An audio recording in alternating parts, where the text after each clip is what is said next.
Joia.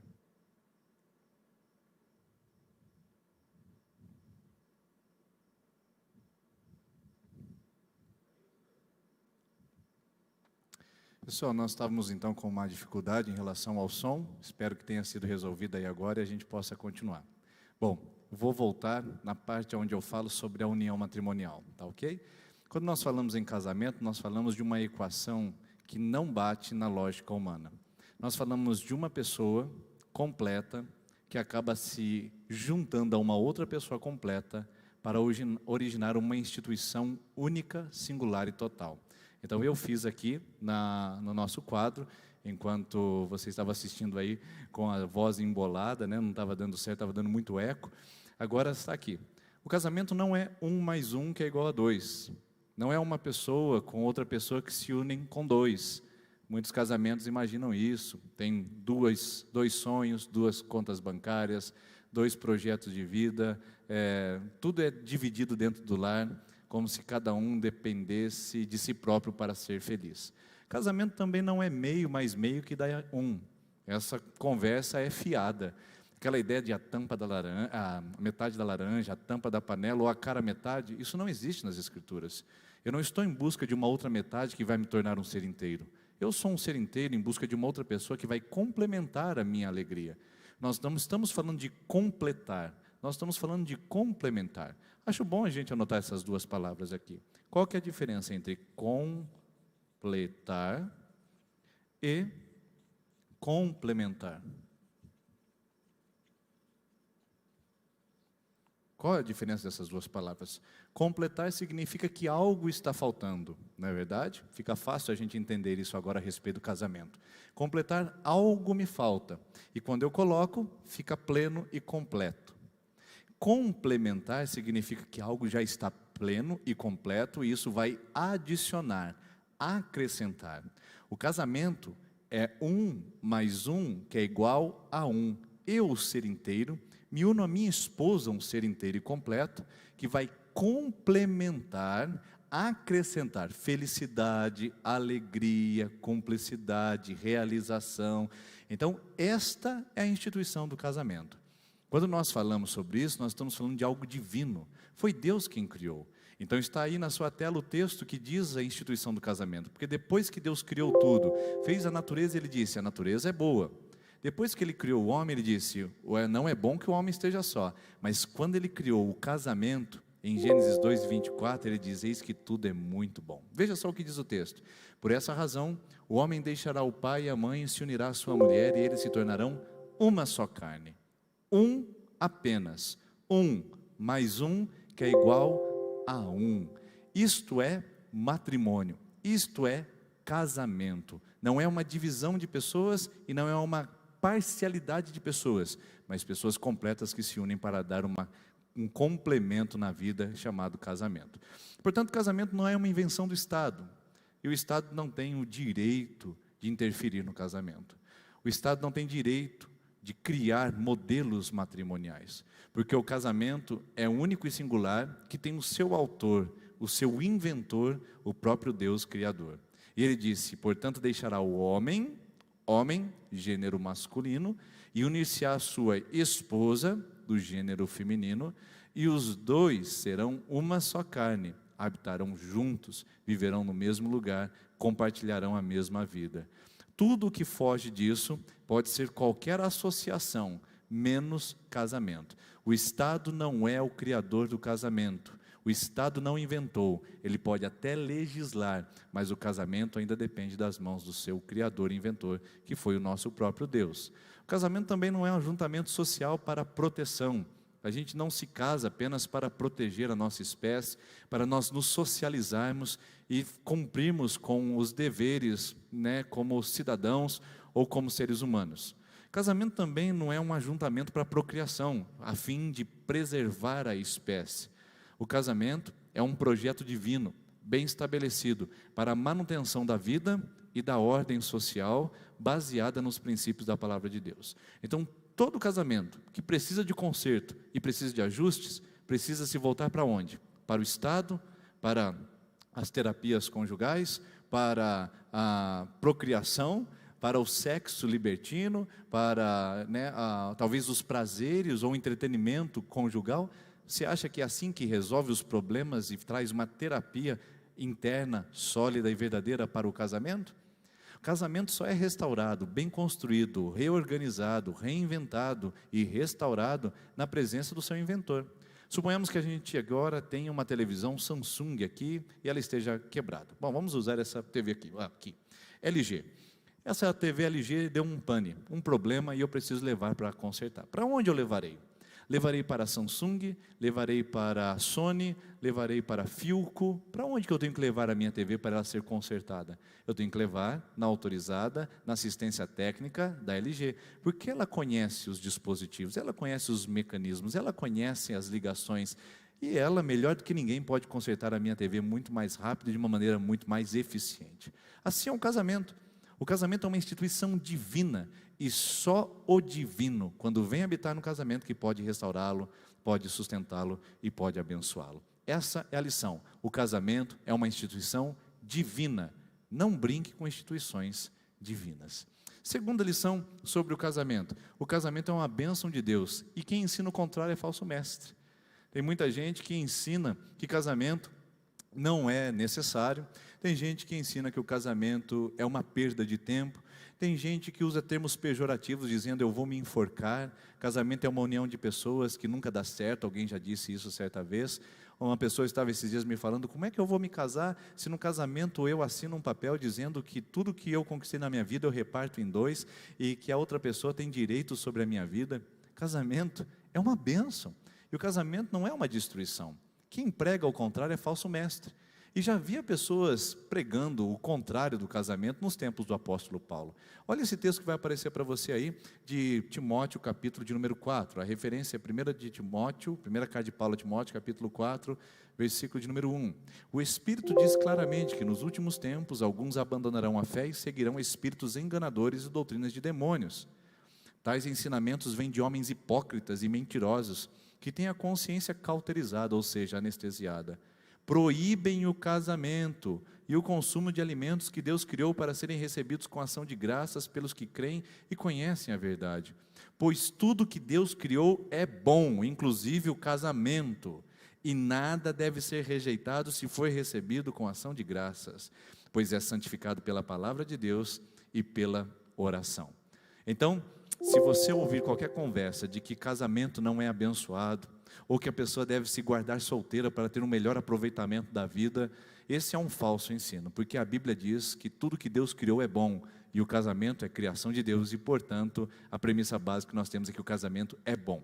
A sociedade pode deturpar, a sociedade pode deformar, mas o casamento, como instituição divina, continua sendo bom e continua sendo a coroa da criação de Deus. Quando ele terminou o casamento, o homem e a mulher, ele disse assim: agora tudo é muito bom. Quando ele criou o casamento, ele diz: agora tudo é muito bom. E Deus não mudou de ideia, Deus não tem um palpite diferente, e cabe a nós buscarmos a restauração disso. Bom, vamos lá. Antes de a gente entrar nos problemas relacionados à nossa interpretação de casamento, vamos falar sobre o propósito do casamento. Quando Deus criou o casamento, Ele tem um propósito específico, tá? Aliás, eu separei aqui em 3 propósitos, em Gênesis 1 e 2, esses propósitos aparecem como mandamentos. O primeiro é que tem uma responsabilidade na procriação. Gênesis capítulo de número 1, 28, após Deus instituir o casamento, Ele diz: sejam férteis e multipliquem-se. Há uma responsabilidade do matrimônio na multiplicação, na geração de descendências. É óbvio que a taxa de natalidade, principalmente no mundo ocidental, tem caído vertiginosamente, não é verdade? Há 50 anos atrás, a taxa de natalidade era em torno de 4,5. Hoje nós estamos falando de 1,2 filhos por casais. Isso diz ao respeito ao mundo que nós vivemos cada vez mais difícil. Mas a grande verdade é que nós temos como casais uma responsabilidade na manutenção da nossa espécie, na procriação e na geração de descendência.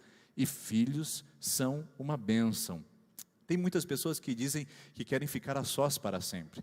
Assim como alguém tem um chamado para ser celibatário, ou seja, não se casar nunca, alguns casais também têm a consciência de serem sozinhos, sem filhos para sempre. Respeito a opinião. Só que em muitos casos, não em todos, mas em muitos casos, Não ter filhos é sinônimo apenas de egoísmo, individualismo. Quer-se ter mais sucesso profissional, quer-se ter mais recursos financeiros, porque é óbvio, diz as estatísticas, se as inflações não mudaram muito nesse último trimestre, de que um filho custa em torno de toda a vida R$500 mil. Um filho, né? Você, do nascimento dele até a sua formação na faculdade, em torno de R$400 a R$500 mil. A menina, eu falei o filho, né? A menina em torno de R$1 milhão, já está. Ela dobra o sentido. Os pesquisadores dizem que as meninas são muito mais custosas a uma casa, a uma família. Mas posso ser sincero? Todos os gastos valem a pena, porque nós estamos falando de descendência, nós estamos falando daquilo que o Salmo 127 diz, que os filhos são herança do Senhor.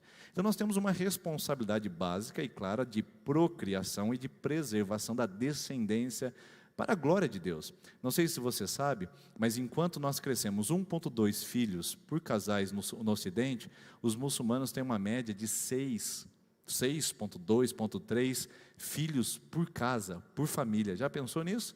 Então, em pouco tempo, é provável que os muçulmanos tripliquem sobre os cristãos só pela taxa de natalidade. Isso é uma estatística preocupante, não é verdade? Então, se você está querendo ficar sem filhos porque quer promover mais a sua vida profissional, quer juntar mais dinheiro, repense se isso não é uma atitude mesquinha, egoísta e individualista, porque ter filhos realmente é uma bênção de Deus, é a herança do Senhor, conforme o Salmo 127, a ordenança de Gênesis 1:28. Segundo propósito no casamento é o convívio mútuo, ajuda e conforto. O casamento é uma troca, é uma cumplicidade, é uma via de mão dupla. Nós falamos de pessoas que se ajudam, pessoas que se confortam, pessoas que têm a mutualidade. Por isso que Deus diz, não é bom que o homem esteja só, mas é importante que esse homem tenha uma auxiliadora, alguém que lhe complemente, alguém que lhe apoie, alguém que seja o seu braço direito. E casamento é essa troca, essa participação. Não é responsabilidade do marido manter a família em pé e a casa feliz, mas é responsabilidade da mulher participar disso. E não é responsabilidade só da mulher, o homem também tem o princípio da participação na construção de um lar saudável. Então o casamento é uma troca, eu apoio, você me apoia, nós nos ajudamos. É por isso que Eclesiastes 4, versículo de número 5 a 9 diz, é melhor ser dois do que um, porque se dois trabalharem tem mais paga do trabalho. É melhor ser dois do que um, porque se alguém resistir no caminho, os dois vão resistir juntos. É melhor ser dois do que um, porque se um dormir sozinho, como é que vai se esquentar? E você sabe como é bom um cobertor de orelha em tempos de frio, né? É melhor ser dois do que um. A Bíblia fala sobre essa importância de mutualidade. De casamento é esse acordo, onde eu lhe apoio e você me apoia e nós caminhamos nessa cumplicidade. Se não está assim na sua casa, é preciso rever esse conceito sobre uma ordenança e o princípio do casamento. Deus colocou o casamento não só para você fazer sexo. Deus colocou o casamento não só para você procriar e gerar descendências e povoar o mundo. Deus criou o casamento para você se sentir feliz, apoiado e confortado com a pessoa que está ao seu lado no seu matrimônio. E por fim, há um propósito no casamento, de acordo com Gênesis 2:24, que os dois se tornarão uma só carne, que é a relação sexual, que é o desfrute do prazer. O ato sexual, ele não é pecado dentro do casamento. Dentro do casamento ele é vida, ele é renovação. Fora do casamento, seja no adultério, ou seja na relação sexual entre pessoas que não são casadas legitimamente, ele é uma maldição. O sexo fora do casamento, exterior ao casamento, ele é uma destruição.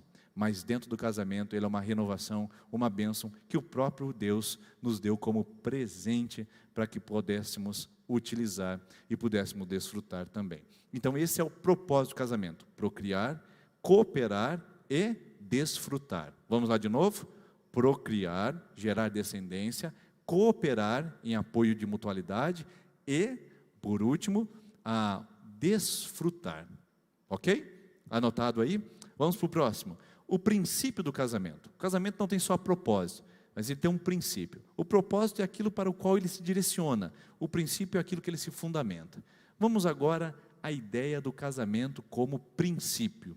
qual é o princípio do casamento? Vamos voltar ao texto base, Gênesis 2, 24. Portanto, deixará o homem o seu pai e a sua mãe, e unir-se à sua esposa, e os dois se tornarão uma só carne. Posso agora colocar no slide para você ver a sequência lógica disso? Vamos lá. Sequência: deixar pai e mãe. Segundo, unir a sua esposa. Terceiro movimento, tornar uma só carne. Quando a gente usa verbos, os verbos eles dividem um complemento de oração. Então nós temos 3 ações num versículo apenas. Veja só, verbo deixar, verbo unir, verbo tornar. Então existem 3 ações no princípio do casamento. O casamento se fundamenta no processo da independência do ser humano, trocando a filiação para o matrimônio. No casamento eu deixo da relação pai e filho, ou pai e filha, pais e filhas, para agora ser marido e mulher, esposo e marido. Essa substituição de convivência se dá ao princípio do deixar o pai e mãe. Deixar significa independência. Essa independência, ela se torna uma independência emocional, ela se torna uma independência financeira, ela se torna uma independência espiritual e ela se torna uma independência de obediência, sabia disso?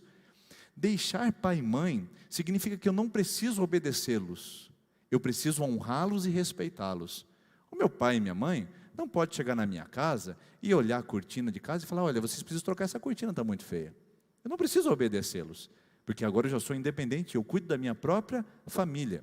Mas isso não significa que eu tenho o direito de desonrá-los, desrespeitá-los ou negligenciá-los. Você entendeu? O problema é que muitos casais acabam se unindo e mantendo o seu vínculo umbilical com a família de uma maneira destrutiva para o seu relacionamento. É a esposa que continua pedindo conselhos para a mãe e nunca conversa com o marido sobre suas decisões. É o marido que sempre corre para a família e nunca compartilha com a esposa as suas aflições e até mesmo as suas preocupações. É a família que continua dependendo dos pais para se sustentar financeiramente e ainda continuam atrelados e tem que ser obedientes, porque se os pais ainda sustentam financeiramente o casal, eles ainda precisam abaixar a crista e dizer amém, sim senhor, para o pai e para a mãe, porque a independência não foi completa, não é verdade? E tem que engolir seco. Isso não é algo saudável para o casamento. E também a independência emocional. Aquela questão de que eu estou construindo a minha família, eu estou desenvolvendo o meu processo agora. A independência espiritual, onde eu sou o sacerdote do lar, onde eu sou a mulher sábia que edifica a casa, no caso das mulheres. Ou seja, deixar pai e mãe, queridos, é saudável. Não é abandonar pai e mãe. É desvincular daquela linha umbilical e ter agora o processo matrimonial e ter a honra e o respeito com a casa dos pais. Você consegue entender essa diferença? Tem muita gente que deixa pai e mãe e abandona. Tem muita gente que sai de casa, mas ainda continua ligado lá aos pais, no sentido emocional, espiritual e financeiro. A independência é bíblica. Deixe o seu pai e sua mãe e construa a sua casa. Segundo, una-se à sua esposa. O processo agora é harmonização. É aquele processo onde 2 pessoas tão diferentes, de culturas diferentes, de experiências diferentes, vão estabelecer um único processo. Muita gente entra no casamento sem estabelecer propósitos, sem estabelecer projetos conjuntos, e sabe o que acontece? Cada um puxa de um lado. Isso não é de admirar que as uniões matrimoniais acabem se desfazendo e se rompendo, porque é uma tensão. O marido puxa para um lado, a mulher puxa para o outro, a mulher puxa para um lado, o marido puxa para o outro, e as coisas vão se tensionando até que existe uma ruptura.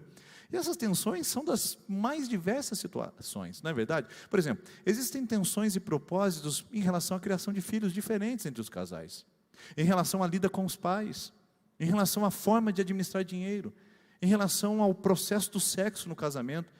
Um casal que não se harmoniza e que cada um se mantém desunido e puxando para cada ponta da corda para um lado, mais cedo ou mais tarde vai experimentar um processo de ruptura emocional, espiritual e até mesmo física, no caso do divórcio e da separação. É muito perigoso quando os casais começam a ter vidas diferentes, projetos diferentes e avançam para linhas de frente sem o apoio do seu cônjuge. compra sem apoio, faz sem o apoio, negocia sem o apoio, e não há cumplicidade. Unir é projeto, propósito, construção de harmonia dentro de um casamento. E por fim, unir-se à sua esposa. Aqui vem o ato sexual. Eu sempre digo que unir dois corpos na cama não é tão difícil, é fácil, porque é prazeroso e traz bem-estar. Mas unir duas culturas, duas mentes, duas pessoas na mesma casa, debaixo do mesmo teto, é um grande desafio. Qual é o problema de hoje? O problema de hoje é que você que está me assistindo agora, sabe do que eu estou dizendo, porque talvez você começou do jeito errado. O problema de hoje, de casamentos que estão à beira do precipício e sofrendo com a destruição e também com a incerteza, acho que eu vou separar, acho que não dá certo, acho que fiz a escolha errada, é que começou na ordem errada. Há um movimento nos nossos dias atuais, na nossa sociedade pós-moderna, de desacreditar do casamento e fazer com que essa ordem seja misturada.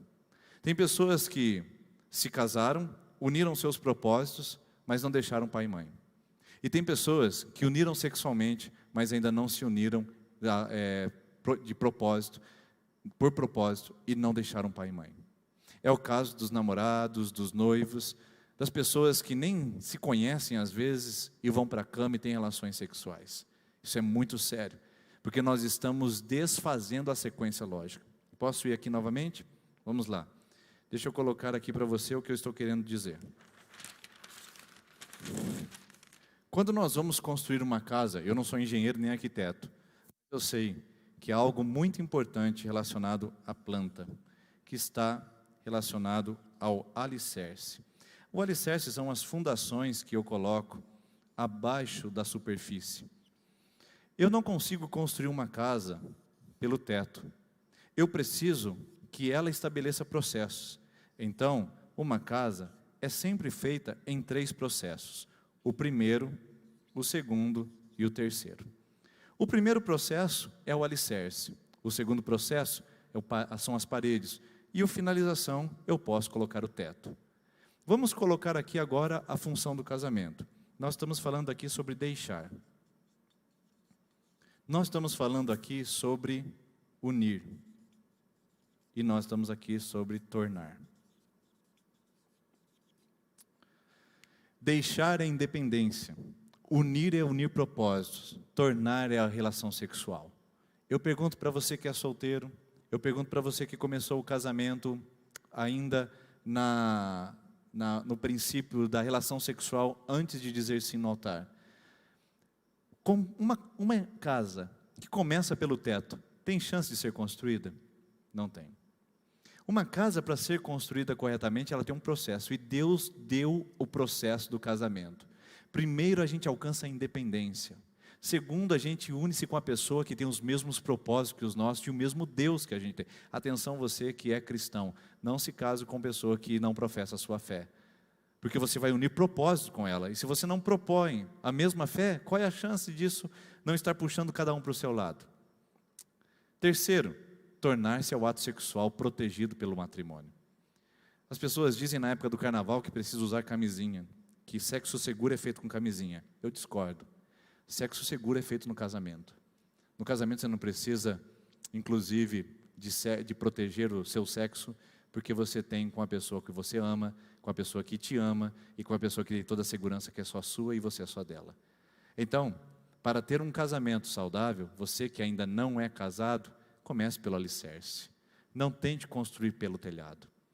E você que já começou errado e talvez entrou nesse processo e sabe como é difícil e sabe do que eu estou dizendo, Deus é misericordioso o suficiente para restaurar a sua família e para tratar o seu casamento. Mas ensine os seus filhos sobre isso aqui.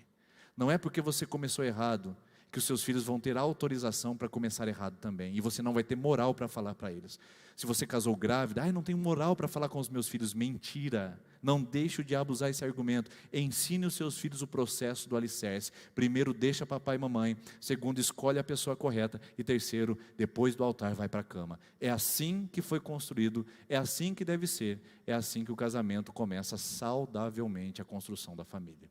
Certo? Compreendido? Vamos adiante, porque nós temos bastante coisa ainda para conversar. O princípio do casamento é que eu não posso me unir sexualmente sem me casar. Isso aqui vai te trazer agora uma grande polêmica.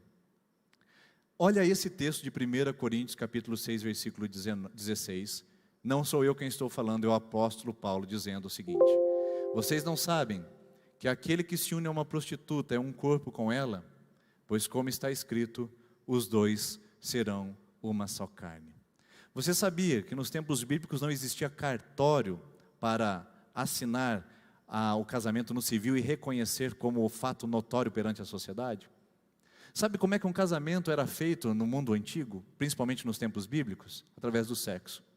Transou, casou. E não mudou. Continua do mesmo jeito. Transou, casou. Aquela mulher que tinha 5 maridos, que Jesus está conversando com ela no poço. Jesus fala: você é uma mentirosa, porque você tem 5 maridos, o que você está agora não é seu marido. O que ele disse? Você já se casou com 5 homens. Transou, casou. A nossa sociedade mudou esse valor. Diz que você pode fazer um test drive, de que você pode ir para a cama. Isso não vai comprometer, inclusive é até saudável. Estava lendo uma reportagem de uma pessoa que dizia que até na quarentena é importante trocar de parceiro para que as pessoas se sintam mais socializadas. É um absurdo, porque o sexo foi reservado para dentro do casamento. Deus criou o sexo seguro e chamou isso de casamento. Então, a grande verdade é que você não pode se unir com outra pessoa que não seja sua esposa e seu marido. Isso compromete a saúde do matrimônio. Agora, se você está ouvindo isso hoje e já errou demais no seu passado, não se preocupe, Deus é misericordioso. Mas você que está ouvindo isso hoje e que pretende continuar fazendo isso no seu futuro, cuidado, o seu caminho é de destruição e de perdas inimagináveis. Sua família do futuro já está comprometida. Mas você que se arrependeu e reconhece hoje: comecei errado, Deus é misericordioso para tratar a sua vida e te abençoar poderosamente, tá bom? Próximo. As deformações do casamento na sociedade atual. Quais são as principais deformações? Primeiro, vamos lá, algumas razões, o porquê que o casamento foi tão deformado nos dias atuais e por que nós perdemos tanto da nossa compreensão sobre o que ele significa de fato. Vamos lá. Eu vou listar algumas razões. Inclusive, eu tive a oportunidade de fazer uma tese de mestrado baseada na nova configuração familiar chamada monoparentalidade, que significa mães que criam seus filhos sozinhos, sem a presença do genitor masculino no caso, monoparentalidade feminina. E sabe o que eu descobri na minha pesquisa, nessa tese? É que existe um movimento que destruiu e desorganizou o casamento e que está lançando para o mundo centenas de milhares de mães solteiras. Isso significa que as mães solteiras são uma vítima de uma configuração conjugal destrutiva. Você que é mãe solteira que me ouve, eu lhe digo, você é uma vítima também. Vítima intencional ou uma vítima, no caso, onde você não teve participação nenhuma. Mas o fato é que a sociedade está conspirando contra o casamento para trazer uma família monoparental, uma família sem a presença do pai, sem a presença da mãe, uma filha sem a presença dos cônjuges, uma família que se mistura. Ou seja, vamos lá, vamos uma coisa de cada vez. Um dos movimentos, das principais causas que eu pesquisando observei, que é o fruto da realidade grandiosa do divórcio nos dias atuais, é essa: a alteração dos modelos de renda, educação e valores. As pessoas mudaram sua relação com o dinheiro, as pessoas mudaram também a sua relação com a educação que receberam, e os valores também foram alterados. Isso significa que o casamento não tem o mesmo fundamento, a mesma força que tinha 30, 50 anos atrás. O capitalismo influenciou, o consumo influenciou, as relações descartáveis trouxeram isso para dentro do casamento. Hoje o casamento é descartável, como a nossa TV, como a nossa amizade no Facebook, que a gente deleta. O casamento é uma vítima de tudo isso que nós estamos vivendo na mudança de valores, de cultura, de financeiro e também de educação que nós estamos recebendo do mundo atual. Compreende? Então, o casamento está sendo afetado por esses valores que estão em alteração. Segundo, a emancipação e a independência feminina. Antes as mulheres elas toleravam mais o casamento, não porque o casamento era ruim, não porque o marido era um déspota, mas porque elas estavam dispostas a lutar para a transformação do casamento. Hoje, as mulheres têm baixa resistência e tolerância ao casamento. Por quê? Por causa da emancipação feminina. A possibilidade de ela ter os seus próprios recursos, ser sustentada através de outros recursos financeiros, trouxe a ela uma garantia de que ela pode se separar e vai se dar conta de cuidar dos seus filhos, sozinha. E também ela não precisa se submeter a algumas coisas que antigamente era considerado como coisas grosseiras, ou até mesmo coisas que poderiam prejudicar a dignidade feminina. Bom, talvez você esteja pensando que isso está soando machista demais. Eu não estou dizendo que a emancipação feminina é algo ruim. Eu não estou dizendo que a independência financeira feminina, nesse caso, é algo ruim. O que eu estou dizendo é que ela se tornou um motivo para qualquer rompimento, seja ele o mais superficial que seja. Então existem motivos que não são para rompimento, mas por causa da independência feminina, a baixa tolerância está dizendo, quer saber de uma coisa? Pega suas coisas e vai para a casa da sua mãe, eu vou pegar minhas coisas e vou para a casa dos meus pais, eu vou resolver isso, não quero continuar casada com você. Certo? Os homens já tinham essa independência, e eles acabavam trocando as mulheres, sim, com certeza, e abandonando suas esposas. Mas agora, a figura mudou de jogo. Muitas mulheres têm abandonado o casamento porque têm a sua independência feminina. A emancipação e a independência em si não são ruins, mas a superficialidade das rompimentos, dizendo por qualquer coisa eu rompo o casamento, é algo que está afetando o matrimônio nos dias atuais. E também eu poderia dizer que o esfriamento espiritual do cristianismo ocidental. Ou seja, como o cristianismo se esfriou, principalmente nos países europeus, americanos e aqui na América Latina, o cristianismo tem se esfriado. As pessoas têm tornado a religião muito distante de uma vida espiritual mais vibrante. Isso tem afetado diretamente o casamento. A seriedade com a palavra de Deus comprometeu a seriedade com o casamento. Porque quanto mais sério eu sou com Deus, mais sério eu sou com o meu matrimônio. E se eu não estou próximo o suficiente de Deus para me responsabilizar com a minha vida espiritual, certamente o meu casamento vai ser afetado por isso, não é verdade? Mas um dos elementos que mais afetaram a questão do casamento nos dias atuais, eu posso lhe dizer que é o sexo, a libertação, a revolução sexual, essa é a palavra correta, a revolução sexual que aconteceu nos idos de 1970, principalmente com uma geração que pregava o sexo, drogas e rock and roll como o aproveitamento da vida. E essa revolução sexual, onde ela democratizou o sexo para vários parceiros, isso trouxe um comprometimento da vida matrimonial. Sabe por quê? Porque a revolução sexual desembocou no divórcio sem culpa. Hoje existe uma facilidade para se divorciar. Antes, os movimentos para o divórcio, para a separação, eram terríveis, longos. Hoje você consegue fazer isso em consentimento num cartório, sem a presença de um juiz. É muito simples, fácil e rápido, porque o divórcio se tornou agora sem culpa. A revolução sexual também desenvolveu o divórcio sem culpa, que é uma realidade dos nossos dias atuais. Então o casamento foi afetado, queridos. O casamento se tornou uma situação, uma instituição frágil demais, porque a questão da troca de parceiros, por exemplo, hoje os psicólogos falam em parceiros permanentes e parceiros casuais. O parceiro permanente é o meu cônjuge, que eu preciso ter uma responsabilidade dentro do lar.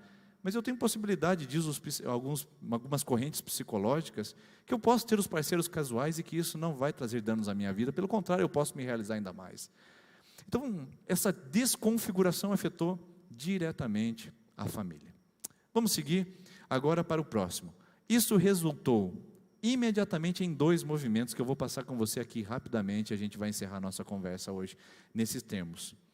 Veja bem, emancipação feminina, baixa tolerância ao casamento, aos problemas do casamento, a questão do divórcio sem culpa, a revolução sexual, a mudança nos valores na cultura social do mundo pós-moderno, o baixo comprometimento com o cristianismo bíblico, tudo isso jogou a gente para 2 coisas. Vou jogar agora na sua tela, olha aí. As deformações do casamento atual foram para os principais resultados e consequências: divórcio e coabitação. Pastor, o que significa coabitação? Divórcio eu sei, mas o que significa coabitação? Vamos lá? Coabitação significa pessoas que convivem maritalmente, conjugalmente, mas sem estarem definitivamente e legalmente casados.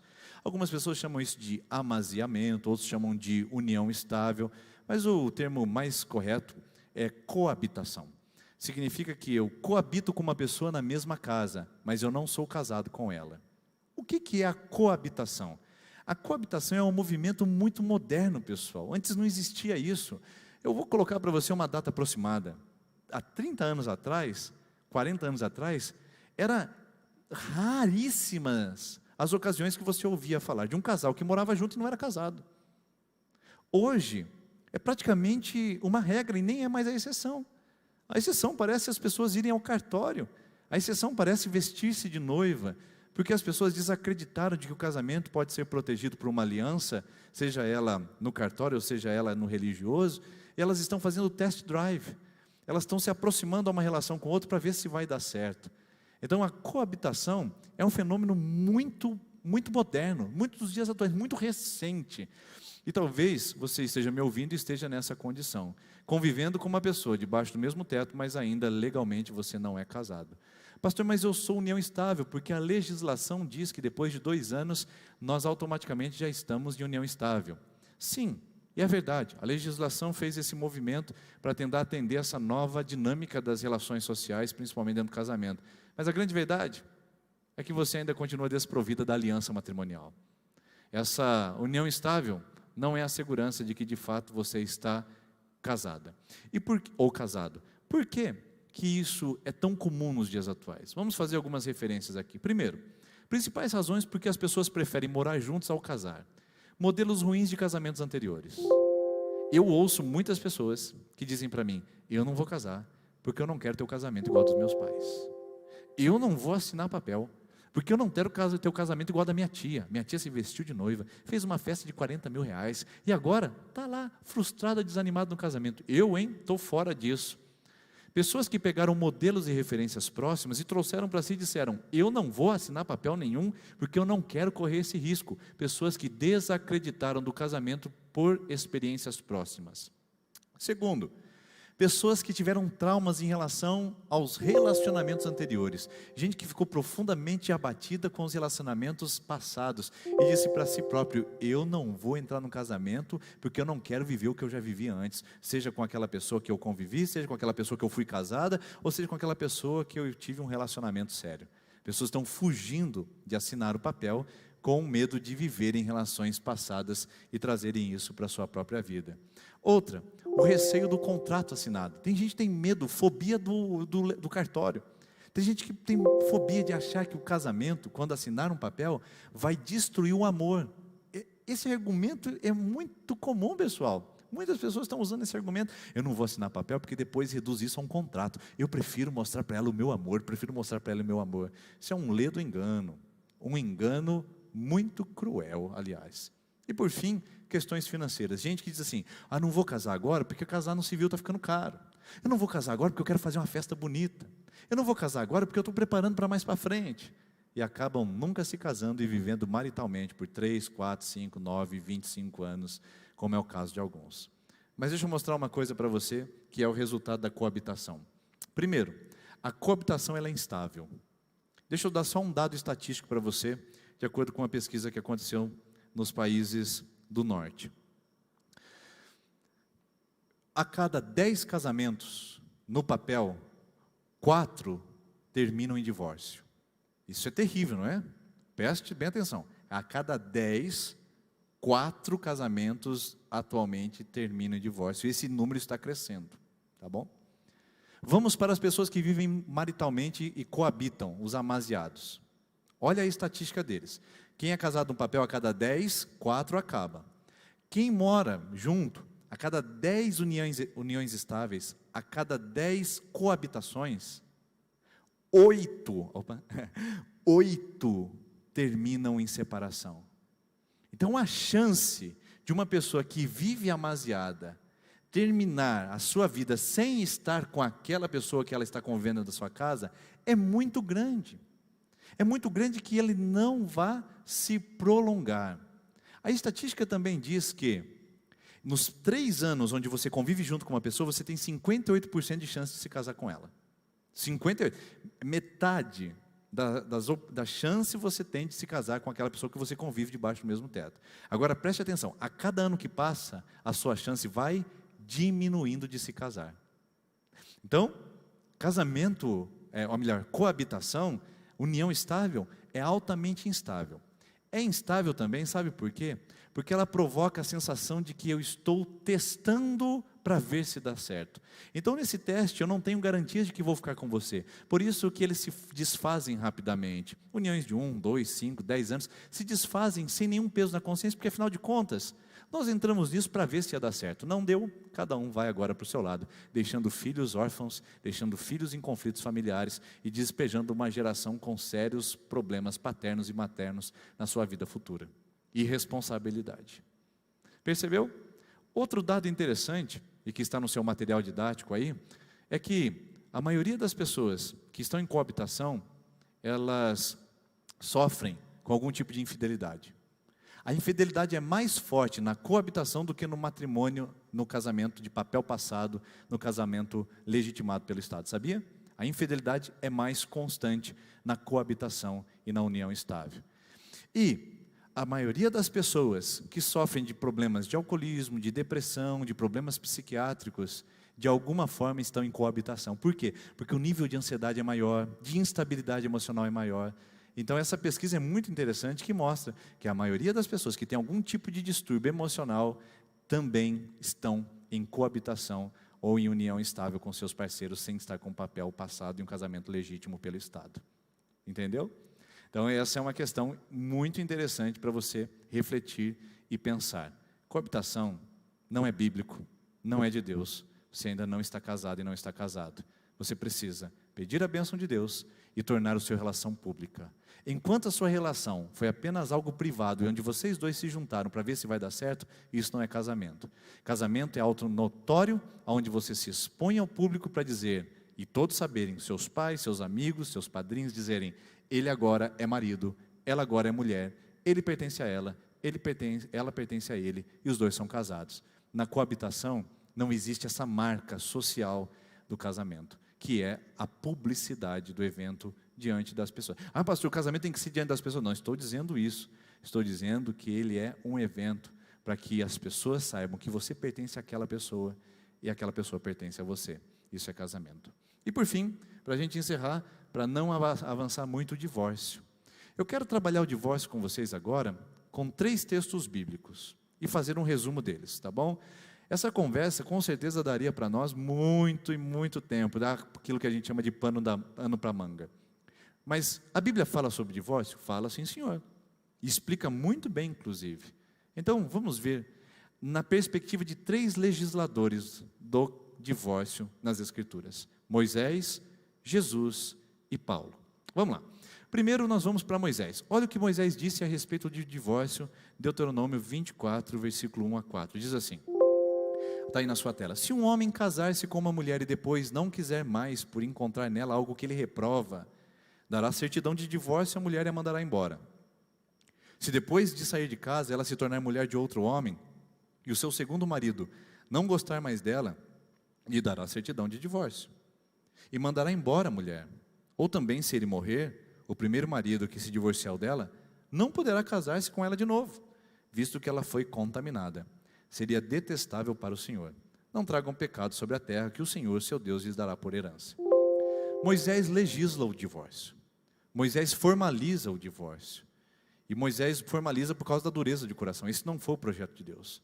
No divórcio, você que está me ouvindo e é casado, eu posso lhe garantir que sempre existem desastres. Ah, mas a gente se dá bem, mas os nossos filhos visitam nossas casas. No divórcio sempre existe prejuízo. Sabe por quê? O divórcio não é o plano original de Deus. O plano original de Deus é a família. O plano original de Deus é até que a morte nos separe. Então o divórcio, por ser algo não projetado por Deus, sempre traz prejuízo. E por causa da dureza de coração, Moisés legislou. Então faz o seguinte, se você não quer mais a sua mulher, dá uma carta para ela de abandono. Ela pode se casar de novo, porque você abandonou. Mas se a sua mulher se casar com outro e depois o marido dela falecer, você quiser se unir ela novamente, não faça mais isso, porque aí ela já está contaminada, porque ela tem agora uma outra aliança, ela tem uma outra pessoa. Então Moisés legisla o que é o divórcio, com a carta de divórcio. Aí, os judeus entenderam que poderia dar carta de divórcio para qualquer coisa. Então, tipo assim, vamos usar exemplos. Ela desperdiçou alimento em casa. Vou dar uma carta de divórcio para você. Sabia que era assim? As escolas mais tradicionais rabínicas legislavam o divórcio, dizendo que se a mulher gastasse muita comida em casa ou desperdiçasse elementos em casa, o marido poderia dispensá-la. Se ela, por exemplo, fosse uma mulher falante demais, ou se houvesse incompatibilidade de gênio, olha que legal essa, hein? Ele poderia dar carta de divórcio. Eles pegaram uma coisa que era séria, que Moisés legislou para casos extremos, e eles aplicaram para qualquer movimento. Então o casamento nos tempos de Jesus estava sofrendo também com uma superficialidade, se divorciava por qualquer coisa e a qualquer custo. Então chegaram os fariseus e disseram uma pergunta para Jesus: Jesus, o que o senhor tem a dizer a respeito do divórcio? E aí agora a gente vai ver o que Jesus falou sobre o divórcio. Olha lá, em Mateus capítulo 19, versículo 3 a 9, Jesus respondeu: deixa eu voltar aqui. Mateus 19, versículo 3. Alguns fariseus aproximaram-se de Jesus para pô-lo à prova e perguntaram-lhe: é permitido ao homem divorciar-se de sua mulher por qualquer motivo? Olha essa palavra aí, grifa ela na sua Bíblia. E Jesus respondeu: vocês não leram que no princípio o Criador fez homem e mulher e disse: por essa razão o homem deixará pai e mãe e se unirá à sua mulher e os dois se tornarão uma só carne? Jesus busca o princípio do casamento e ele diz: assim eles já não são dois, mas sim uma só carne. Portanto, o que Deus uniu, ninguém separe. Olha só essa palavra. Perguntaram eles: então por que Moisés mandou dar certidão de divórcio à mulher e mandá-la embora? Por que Moisés fez isso? Aí Jesus respondeu: Moisés lhes permitiu divorciar-se de suas mulheres por causa da dureza de coração de vocês, mas não foi assim desde o princípio. Eu lhes digo que todo aquele que se divorciar da sua mulher, exceto por imoralidade sexual, e se casar com outra mulher, estará cometendo adultério. Jesus fecha o cerco para os fariseus. Pode divorciar por qualquer motivo, Jesus? Moisés deu carta de divórcio para nós, legislou para a gente. Jesus diz: vocês podem divorciar, mas isso é dureza de coração e Moisés precisou fazer isso, mas não foi assim que Deus fez. Mas vocês podem se divorciar por uma só coisa, e não é por qualquer motivo. Vocês só podem se divorciar por promiscuidade. O termo aqui, imoralidade sexual, pessoal, é o termo porneia, que vem do termo pornô ou pornográfico. O que é o pornográfico? É o gráfico da perversão. Quem assiste pornografia está vendo a grafia da perversão, da imoralidade. Então Jesus disse: vocês só podem se divorciar em caso de imoralidade sexual, e não por incompatibilidade de gêneros, e não porque ela deixa o bife passar do ponto, não porque ela fala demais, não porque ele é uma pessoa grosseira e responde você às vezes de uma maneira que você não gosta, não porque ele não dá dinheiro para você fazer o seu cabelo, e não porque ela, não, você não tem em nenhum lugar da Bíblia uma justificativa para a separação e para o divórcio que não seja a imoralidade sexual, a porneia. Pastor, então o que é a porneia? A gente tem que tomar cuidado para não ampliar demais e nem restringir demais.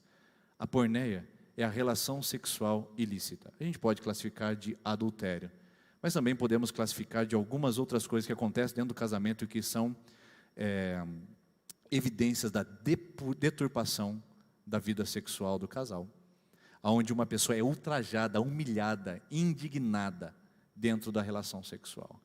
Ou seja, a relação sexual ilícita. Deixa eu dar um exemplo aqui para você que não é tão incomum assim. O marido pede para você para trazer uma terceira pessoa. Você é casada com ele. E ele não te trai, mas ele pediu para trazer uma terceira pessoa para ter sexo a três. Isso é uma relação sexual ilícita. Isso é porneia, entendeu? Então porneia não é só o adultério extraconjugal, mas também são as relações ilícitas que comprometem a saúde do casamento. E Deus tem um cuidado muito especial com isso, porque o sexo ou a relação sexual é uma das coisas mais íntimas que o ser humano possui para entregar um ao outro. Então Jesus fecha o cerco para os fariseus e diz: nem pense nisso, nem pense nisso. E aí estava acontecendo um problema na igreja cristã. As pessoas estavam se convertendo ao cristianismo, e as mulheres queriam Jesus e os maridos não se convertiam. E alguns maridos queriam Jesus e as mulheres não se convertiam. Estava tendo um problema no familiar. O marido olhava para a esposa e falava assim: eu não quero mais você, porque você agora é cristã, eu não quero seguir Cristo com você. Às vezes a esposa olhava para o marido e falava assim: eu não quero mais seguir com você, você agora é cristão, eu quero me separar de você, você não é cristão, eu quero me separar de você. Ou seja, começou a haver um problema dentro dos relacionamentos, e aí Paulo precisou responder isso aos coríntios.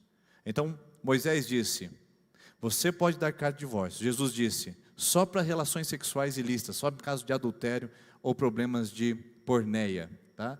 E aí o Paulo vai legislar um outro elemento que você pode se divorciar. Olha o que Paulo disse. Aos outros, aí eu estou dizendo isso. Não, Senhor. O que Paulo está falando? Eu estou dizendo isso na minha opinião e como um homem de Deus. Então isso vale para nós, tá joia? Se um irmão tem mulher descrente e ela se dispõe a viver com ele, não se divorcie dela. Seu marido é descrente e ele quer viver com você, não se divorcie dele. E se uma mulher tem um marido descrente e ele se dispõe a viver com ela, não se divorcie dele. Pois o marido descrente é santificado por meio da mulher, e a mulher descrente é santificada por meio do marido. Se assim não fosse, seus filhos seriam impuros. Mas agora os filhos são santos, se uma pessoa é crente dentro da casa. Todavia, olha só esse texto, se o descrente separar-se, que se separe. Olha só que não é o crente que se separa, é o descrente. O descrente não tolera viver com o crente dentro da mesma casa, e ele quer se separar. A pessoa quer se afastar da vida conjugal. Em tais casos, o irmão, que se separe. Em tais casos, o irmão ou a irmã não fica debaixo da servidão. Deus nos chamou para vivermos em paz. Você, mulher, como sabe se salvará o seu marido? Ou você, marido, como sabe se salvará a sua mulher? Paulo está dizendo agora, pessoal, a segunda possibilidade de divórcio que existe no casamento: o abandono conjugal. São apenas esses dois movimentos que você pode se divorciar, sabia? Imoralidade sexual e abandono. Se o seu cônjuge te deixou e te desamparou, se ele deu a carta de divórcio para você porque ele não quer mais viver com você, você não estará em adultério se você contrair um novo matrimônio. Sabia disso? Mas o seu cônjuge que te abandonou estará em adultério. Isso é muito sério. E é bíblico. Se a sua esposa te abandonou e disse: eu não quero mais você, se você foi a vítima de abandono conjugal, você está livre para contrair um novo matrimônio. Mas a sua esposa que te abandonou estará cometendo adultério se casar novamente, porque ela te abandonou. Esse divórcio é legislado por Paulo, e existe aqui um princípio que eu quero que você estabeleça no seu coração. Não desfaça o seu casamento. Ele só tem duas possibilidades. A terceira é a morte. Você é viúva ou viúvo, você está livre para casar e contrair novo matrimônio, tá bom? Isso não é problema. Até que a morte o separe. A morte separa, a morte divorcia, tá? Mas se você está casado, está pensando em se separar, você não tem justificativa se não for por porneia ou se a pessoa, o teu cônjuge, te abandonar. É somente esses dois. Eu gostaria da minha opinião agora num outro assunto, para você que está me assistindo. É a minha opinião. Eu acredito que uma mulher que está debaixo de violência doméstica, se ela se separar, ela não estará cometendo adultério. Você entendeu? Se ela se separar, uma pessoa que está debaixo de violência doméstica, porque ela está comprometendo a sua integridade física. Isso não tem na Bíblia, porque isso era algo impensável, um homem bater numa mulher, espancar uma mulher, ameaçar de morte uma mulher dentro da sua casa. Isso não tem na Bíblia. Mas a minha opinião é que se violência doméstica, a pessoa está correndo risco de sua integridade física, a minha opinião é de que essa pessoa, ela tem condições também de dar um fim ao seu matrimônio. Violência doméstica e risco de integridade física. E uma pessoa que quer se separar, pastor, porque ela não aguenta mais viver junto. Ela pode até separar, mas ela não pode casar de novo. Eu não quero mais casar, não quero mais continuar casado. Não pode casar de novo. Não quer mais? Quer deixar o marido? Quer deixar a esposa? Você estará abandonando. Você é aquele outro lado, entendeu, da moeda. Você é aquela que abandonou. Por exemplo, vamos lá. Se eu sou esposo e falo: não quero mais viver com a minha esposa, eu posso abandoná-la. Ela está livre para casar com outra pessoa, porque eu abandonei. E eu vou viver sozinho o resto da minha vida. E não estarei em pecado. Você entendeu? Essa é a lógica dentro das Escrituras a respeito de como se sustenta um casamento. Por isso que eu digo, casamento é coisa séria. Pense antes de entrar e pense antes de sair, porque pode ser que você esteja comprometendo toda a sua vida. A minha conclusão essa noite é: e eu, pastor, que estou sabendo disso agora? E eu, pastor, que não sabia disso e não conhecia a palavra de Deus, e agora estou no terceiro casamento e eu me divorciei, pastor, acabei de me divorciar e agora eu estou aprendendo a palavra de Deus. Pastor, para você, querido, que fez na ignorância e não sabia, Deus não leva em conta os pecados cometidos em tempo de ignorância. Você não será julgado por aquilo que você não sabia. Então agora, vai e não peques mais. É o que Jesus disse para aquela mulher: vá e não peques mais.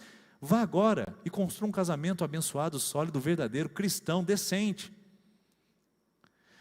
E para você que está agora pensando em se divorciar por qualquer motivo tosco, motivo superficial, desnecessário, cuidado que você estará incorrendo em pecado e poderá estar em adultério e comprometendo o resto da sua vida. Casamento é coisa séria. Por isso que esse estudo bíblico essa noite se resume a isso. Conclusões finais, e aí eu digo adeus para vocês. No princípio, Deus criou a humanidade como homem e mulher e Ele mesmo instituiu o casamento. Sua intenção era e ainda é a sexualidade humana que seja exercida no casamento e que essa seja uma união exclusiva, amorosa e permanente. Deus não mudou de opinião. A união do casamento ainda é fundamental para a espécie humana. Em nenhum lugar das Escrituras, essa é a segunda conclusão, o divórcio é ordenado nem mesmo encorajado. Ao contrário, mesmo quando ele é biblicamente justificado, ainda é um desvio triste e pecaminoso da norma divina. Vamos lá? Volta aqui para mim que eu quero explicar uma coisa para você. O divórcio é uma autorização, não é uma ordenança. Adulterou, agora eu vou me divorciar. Deus autoriza, mas não ordena que você divorcie só porque o marido adulterou. Desculpe usar o termo só, porque isso é grave, né? Não é só porque o marido adulterou, isso é muito grave. Deixa eu achar uma outra palavra. Porque o marido adulterou. Deus quer a restauração, mas Ele autoriza você a se divorciar em caso de relações sexuais ilícitas ou da porneia. Deus não quer que você seja abandonada ou saia do seu matrimônio, mas se você foi abandonada, tem o divórcio. Então não é uma ordem, Deus não fala divorcia, Deus diz restaure, mas se não houver restauração, para esses dois casos, existe a possibilidade do divórcio. Não é uma norma, é uma autorização que Deus nos dá, porque mesmo assim, ainda desfazer o casamento é ainda uma deformação da vida conjugal. E por fim, o divórcio e o novo casamento são permitidos, não incentivados e ordenados em duas situações. Em primeiro lugar, uma pessoa inocente pode divorciar de seu cônjuge se ele for culpado de imoralidade sexual. Em segundo lugar, o cristão pode aceitar a deserção de seu cônjuge descrente se esse se recusar a continuar vivendo com ele. Em ambos os casos, contudo, é dado a partir de termos negativos ou relutantes, ou seja, você tem que relutar a isso. Meu marido não me quer mais, vou separar, estou livre. Não, não, não. Primeiro você luta pelo seu casamento. Ele adulterou, eu estou livre, ou ela adulterou, eu estou livre. Não, se você não quer restaurar o seu casamento, relute antes de terminar o matrimônio, porque sempre trará prejuízos para a vida familiar. Tá certo? Então, eu tenho certeza que existem muitas dúvidas e questionamentos. Você pode aí me mandar no particular, no meu WhatsApp, pode deixar no Facebook, e a gente vai tentar responder nas nossas próximas séries de estudos bíblicos aqui. Vamos orar? Pai, muito obrigado por essa noite. Nós pedimos a sua bênção sobre nós, que no nome de Jesus o Senhor nos ensine a ver o casamento como uma instituição séria e não falida, uma instituição divina e não humana, e que nós possamos cuidar do nosso casamento agora, para que ele seja uma bênção e seja sólido, que nós possamos, ó Deus, aqueles que vão se casar, pensar seriamente antes de se relacionar com alguém, para casar em termos de fidelidade, em termos de harmonia, de fé, de vida e de propósito. E aqueles, Pai, que estão vindo de casamentos deformados, pessoas que estão vindo de casamentos e famílias disfuncionais, Senhor, abençoa para que eles tenham um novo começo, estão aprendendo agora, Pai, o que significa. Ajude-os a restaurar a sua vida, em nome do Senhor Jesus. E Paizinho, aqueles que estão em união estável, confronta o coração, constranja-os, para que possam regularizar isso e também ter a sua bênção e uma aliança pública para dizerem que um pertence ao outro. Pai, nós abençoamos cada pessoa que está conosco, assistindo agora e que assistirá esse estudo depois, para que o casamento dele seja saudável e também a família seja ainda mais forte no nome de Jesus. Amém. Deus abençoe. Até domingo na nossa série, Cuidando da Família, e quinta-feira que vem, Cuidando da Família em tempos de pandemia. Deus abençoe e até lá.